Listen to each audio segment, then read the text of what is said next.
Баршаңызға қайырлы күн, менің каналым көрермендері. Бүгін біз сіздермен 146 сабақтың есептерін шығарамыз. 2-3 амалмен орындалатын есептерді шығарамын. Бүгін біз 4-ші есептен ары қарайғы есептердің бәрін шығарып көреміз. Саябақта 436 адам қыдырып жүр. 120 демалушы ер адам, әйелдер олардан 2 есе артық, ал қалған балалар. Саябақта барлығы неше бала қыдырып жүр?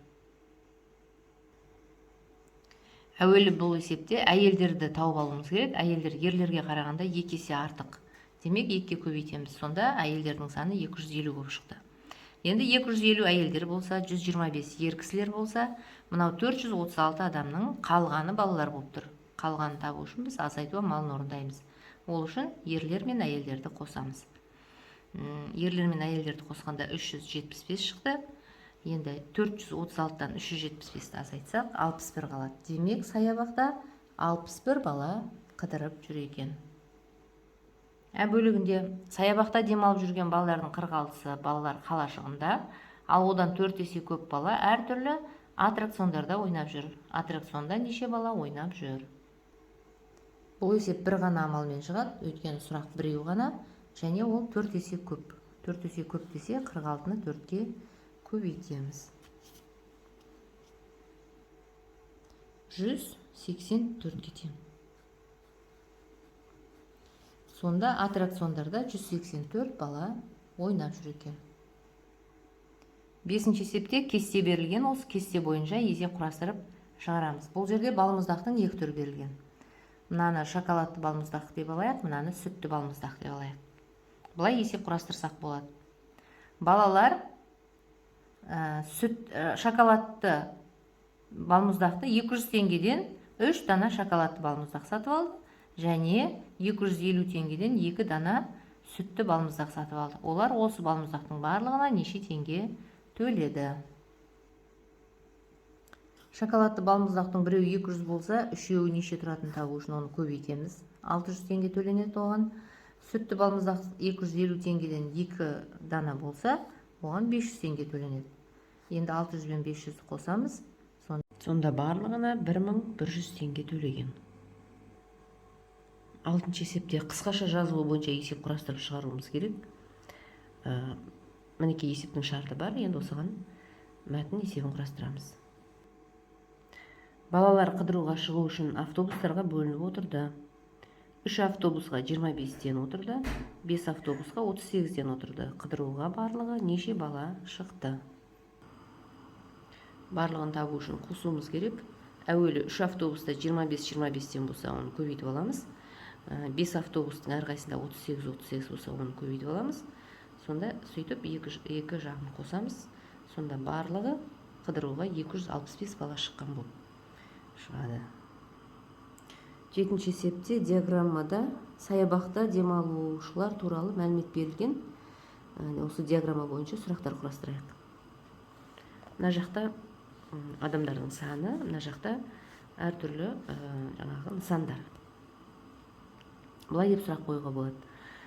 Аквапаркке демалуға неше адам барды?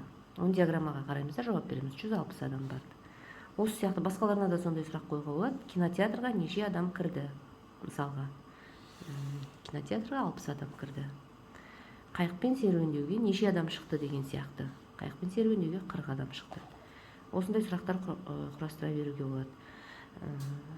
Енді бөлігінде айтады, диаграмма бойынша есеп құрастыр. Аквапаркке 160 адам кірді, аттракциондарға 120 адам ойнады.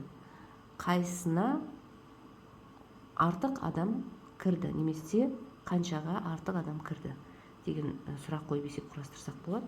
Ол үшін біз аквапаркте 160, аттракциондарда 120, қаншаға артық екенін табу үшін 160-тан 120-ны азайтамыз.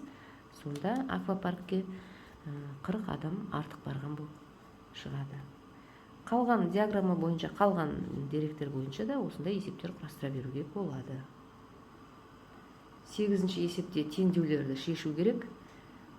Бұндай теңдеулер бізге бұрыннан таныс. Әуелі теңдеуді шешу үшін қарапайым теңдеуге айналдырып аламыз. Ол үшін амалдарды орындап, ықшамдаймыз. Мына жерде бөлу амалын орындап мәнін табамыз. Екінші теңдеуде 105 пен 3-ті көбейтеміз. Бұл жерде бір ықшамдаймыз. Оң жағын, теңдіктің оң жағын қосу арқылы тағы бір ықшамдаймыз. Сонда бізде қарапайым теңдеу шығады. Мына жерде оң жағын ықшамдаймыз, қосып мәнін табамыз.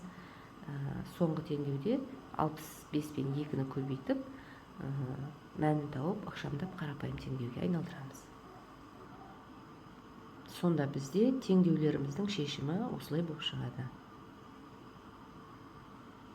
9-шы тапсырма. Тотықұс пен торғайдың массасын анықтауымыз керек. Мына жерде екі таразыға мән берейік. Осы екі таразының әуелі мынау екіншісіне қарап тотықұстың массасын анықтаймыз. Бұл жерде таразының екі басы тең, бір жағында 200 граммдық кіртазыда, екінші жағында екеуінің салмағы бірде 2 тотықұс отыр. Демек 200-ді 2-ге бөлеміз. Сонда бір тотықұстың массасы шығады. Ол бізде 100 грамм. Бір тотықұстың массасы 100 грамм. Енді осы деректі пайдаланып, бірінші таразының таразыда тұрған мынау торғайдың массасын табуымыз керек. Бұл жерде де таразының екі басы тең. Бір басында 100 грамм, 200 грамм және 50 граммдық кіртас тұр. Сонда 150 грамм. Мына жақта 3 бірдей тотықұс және бір торғай. Енді мына жердегі біздің бір тотықұсымыз 100 грамм болса, 3 тотықұсымыз 300 грамм ғой. Ал таразының екі басынан бірдей массаны алып тастағанда таразының екі басы тең күйінше қалады. Сондай қағида болатын. Мына жақта 3 тотықұс 100 грамм, 100 грамм, 300 граммнан болса, мына жақтан да 300 грамм таразын алып тастаймыз, кіртасын алып тастаймыз, 3 тотықұсты алып тастаймыз. Сонда біздің торғайымыздың массасы 50 граммға тең болады. 10-шы тапсырма. Марат, Айнұр, Гүлжан, Нұрлан және Бекжан саябақта балмұздақ алуға кезекке тұр. Гүлжан мен Бағжан қатар тұрған жоқ. Ал Нұрлан Маратпен де, Гүлжанмен де қатар тұрған жоқ. Балалар қандай ретпен тұр? Бұл есепті шығарудың бірнеше нұсқасы болуы мүмкін. Енді шығарып көрейік бір нұсқасын. Мінекей балалардың аты. Енді олар қандай кезекпен тұр? Оны білу үшін біз әуелі сызба-сызбалайық. Енді мәліметтерге тоқтайық. Гүлжан мен Бекжан қатар тұрған жоқ. Гүлжан мен Бекжан қатар тұрған жоқ. Бекжан мына жақта тұрған болсын. Гүлжан мына жақта тұр. Ал Нұрлан Маратпен де, Гүлжанмен де қатар тұрған жоқ. Нұрлан деген бала бар. Ол Гүлжанмен де, Маратпен де қатар тұрған жоқ. Демек, ол Гүлжанның қасында тұрған жоқ, және Мараттың да қасында тұрған жоқ. Демек, біздің Маратымыз мына жерде тұрған болуы мүмкін. Мынаның да қасында Нұрлан тұрған жоқ. Ол мына жақта тұрған болуы мүмкін. Сонда балалар қандай ретпен тұр?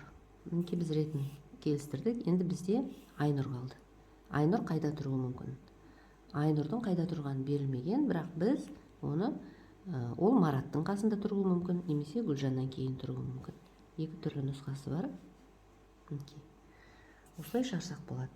Сонда Нұрлан, одан кейін Бекжан, одан кейін Айнұр, одан кейін Марат, одан кейін Гүлжан тұруы мүмкін. Енді оқушым өзің осы ретті пайдаланып, немесе осы әдісті пайдаланып, басқаша нұсқасын қарастырып көрсең де болады.